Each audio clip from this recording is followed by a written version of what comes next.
Oke guys, untuk langkah keselamatan sebelum korang keluarkan alternator, korang boleh tanggalkan kepala bateri negatif ni dahulu. Dan selepas tu korang boleh longgarkan bolt adjuster alternator ni, bolt 12 mm.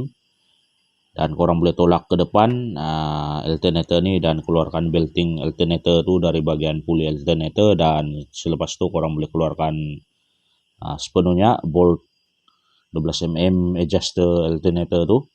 Kemudian langkah yang seterusnya korang boleh keluarkan bracket adjuster alternator ni. So korang longgarkan saja bolt 12 mm dekat situ dan korang boleh keluarkan bracket adjuster tu dari bagian alternator. Diikuti korang longgarkan bolt 14 mm dekat bagian bawah sini. Korang kena keluarkan terus bolt 14 mm yang terikat dekat bagian bawah alternator tu. Dan langkah yang seterusnya korang boleh keluarkan kabel alternator ni, korang keluarkan saja. Diikuti korang longgarkan nut 10 mm dekat kabel alternator tu. Korang boleh guna T10 macam ni. Dan korang boleh keluarkan nut 10 mm tu dari bagian alternator. Diikuti korang keluarkan kabel tu dari bagian alternator dan korang kena cabut soket alternator ni juga. Dan korang boleh keluarkan alternator ni dari bagian engine melalui laluan atas macam ni. Cuma korang kena hati-hatilah dekat bagian hose aircon tu. Memang dia boleh keluar lah dekat situ. Cuma dekat sini dia agak sempit dan korang kena hati-hati dengan pipe aircon tu.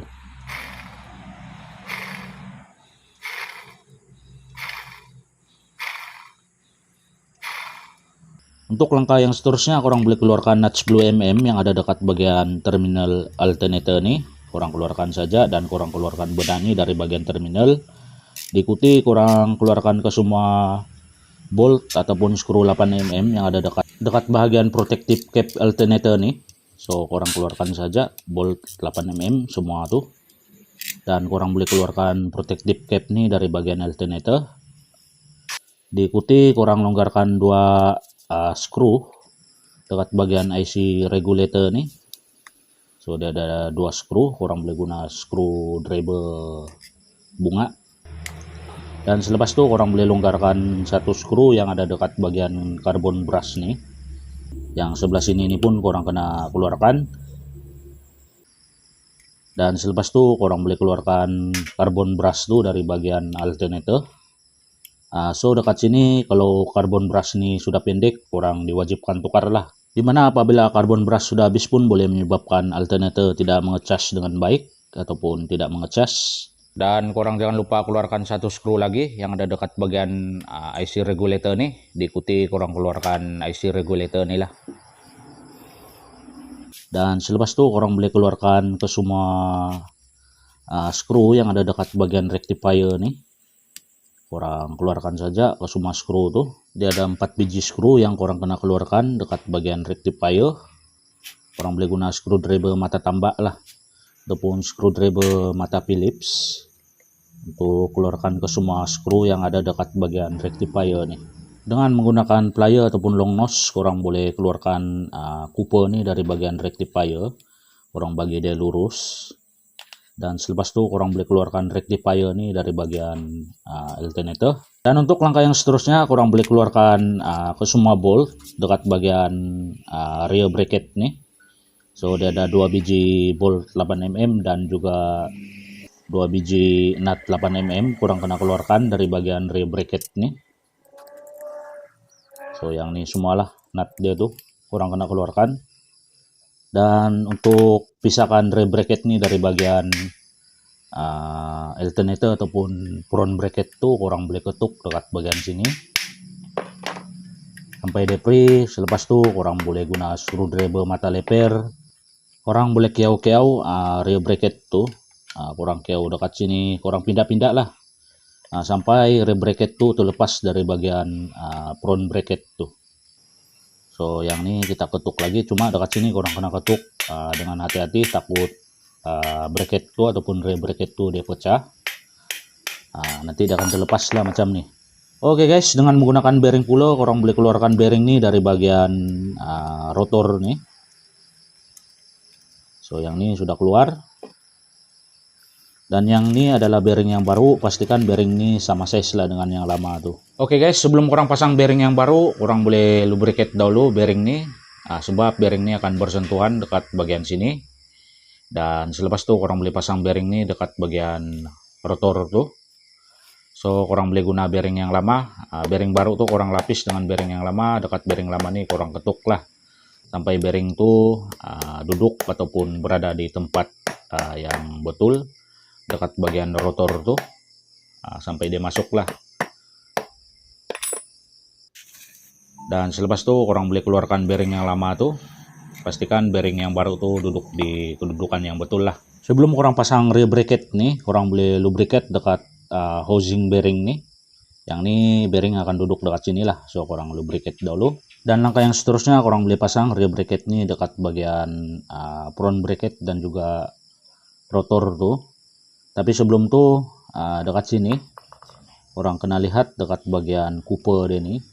So bentuk yang ini besar, yang lain kecil semua. Dan dekat bagian rear bracket nih kurang tengok lah lubang dia tuh. So dekat sini ada satu besar dan yang lain tuh semua kecil. Kurang masukkan saja lah yang besar tuh dekat bagian kupu yang besar tadi tuh.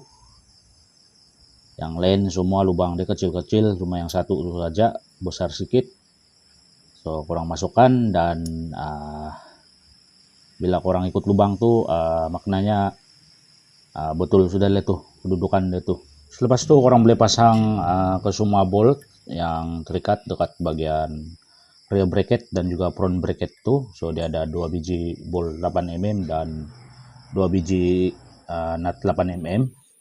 Diikuti kurang ketatkan ke semua bolt dan juga nut yang terikat dekat bagian rear bracket dan juga front bracket tuh.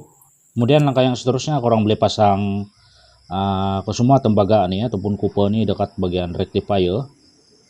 Dekat sini kurang kena hati-hati, takut cooper nih boleh patah. Dan selepas sudah masuk tembaga tuh kurang boleh tolak rectifier nih. Bagi rapat rectifier tuh dengan rear bracket itulah. Pastikan dia masuk dengan baik di situ. Dan selepas itu kurang boleh pasang regulator ataupun IC regulator nih dekat bagian rear bracket. Kurang pasang satu skru dekat sini. Diikuti kurang pasang 2 skru dekat bagian sini. Dekat bagian regulator nih. So kurang ikatlah dua-dua skru tuh dengan screwdriver mata Phillips. Untuk langkah yang seterusnya kurang boleh betulkan kedudukan cooper nih dekat bagian rectifier tuh. Seperti yang kurang buka di awal video tadi, kurang ikut baliklah kedudukan yang kurang buka tadi tuh. So yang ini kita betulkan baliklah kedudukan cooper tuh. Dan selepas itu kurang boleh pasang ke semua skru yang terikat dekat bagian cooper tadi dan juga rectifier itulah. Diikuti kurang kemaskan ke semua skru yang kurang pasang tadi dekat bagian rectifier dan juga cooper tuh. So yang ini kurang ketatkan bagi dia agak-agak aja, takut skru ini boleh loose lah.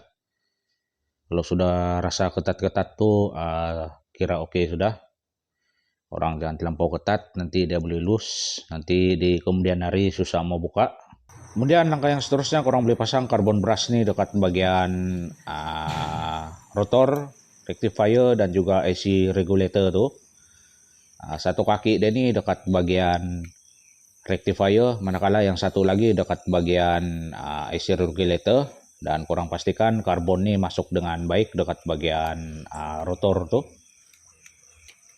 Macam nih. Diikuti kurang pasang 2 skru nih. So jika kita perasan skru ini ada pendek ada panjang. So yang panjang nih kurang pasang dekat sebelah rectifier. Yang pendek nih kurang pasang dekat sebelah IC regulator lah. Diikuti kurang kemaskan kedua-dua skru yang ada dekat bagian IC regulator dan juga rectifier tuh. Dan untuk langkah yang seterusnya kurang boleh pasang protective cap nih dekat bagian alternator.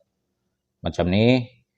Dan selepas itu kurang boleh pasang ke semua skru 8 mm dekat bagian protective cap nih dan kurang kemaskan ke semua skru itulah dengan screwdriver mata Phillips. Dan untuk langkah yang seterusnya kurang boleh pasang benda ini dekat bagian terminal dan juga protective cap tuh. Diikuti korang pasang nut 10 mm nih dekat bagian terminal terminal rectifier tuh. Diikuti korang kemaskan nut 10 mm tadi itulah. Oke guys, proses untuk menukar bearing ataupun carbon brush tuh settle. Dan selepas settle tuh sebelum korang pasang dekat kereta, korang try pusing-pusing puli deh nih. Pastikan tiada bunyi yang kasar, macam dekat awal video tadi dia bunyi kasar kan. So yang ini bunyi dia selepas saya tukar bearing tuh, bunyi dia tuh tidak sudah kasar macam yang di awal video tadi. Oke guys, yang ini adalah proses pemasangan alternator pada bagian engine. Korang masukkan alternator korang nih melalui laluan atas. Cuma dekat sini memang dia agak sempit sebab terhalang oleh pipe econ tuh. Korang kena hati-hatilah semasa bagi masuk alternator nih dekat bagian engine, terutamanya dekat pipe econ tuh. Dan selepas korang masukkan alternator tuh, korang boleh pasang kabel nih dekat bagian terminal alternator tuh. Diikuti korang pasang nut 10 mm yang terikat dekat bagian terminal ataupun kabel alternator tuh. Diikuti langkah yang seterusnya, korang kemaskan nut 10 mm dekat terminal tuh. Dan selepas itu korang boleh pasang soket nih dekat bagian alternator tuh ataupun IC regulator tuh.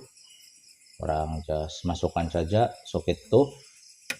Dan untuk langkah yang seterusnya, orang boleh pasang bolt 14 mm yang panjang nih dekat bagian bawah alternator nih, dekat tapak alternator bagian bawah tuh.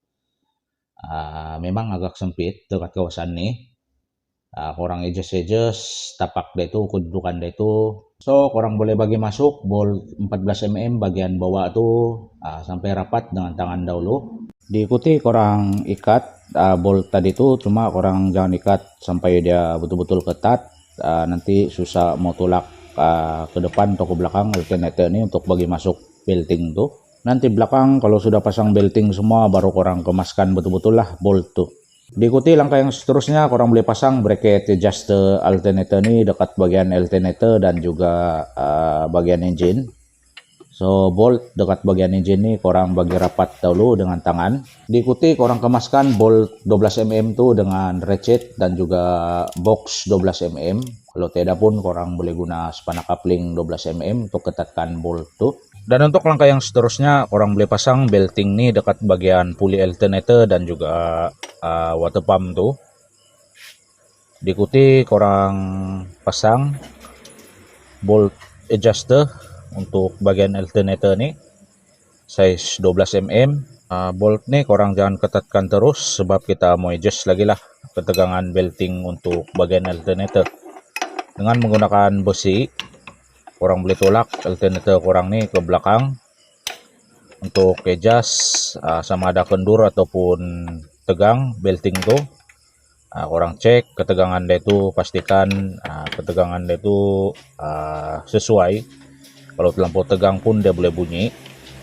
Pastikan dia sesuai lah.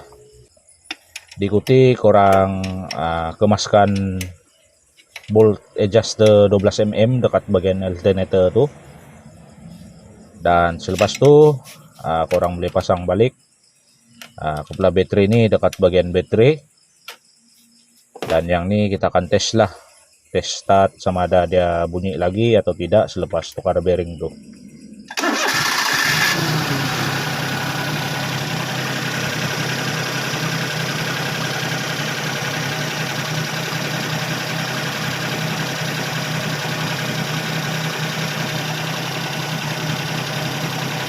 Selain daripada itu, korang kena cek voltage juga. Pastikan dia 14 ke atas, itu bermakna alternator mengecas dengan baik lah. Oke guys, video ini sampai di sini saja. Sekiranya video ini ada kekurangan, ada yang saya tidak tunjuk, part-part yang saya tidak rekam, saya mohon maaf. Dan kita jumpa lagi di video yang akan datang.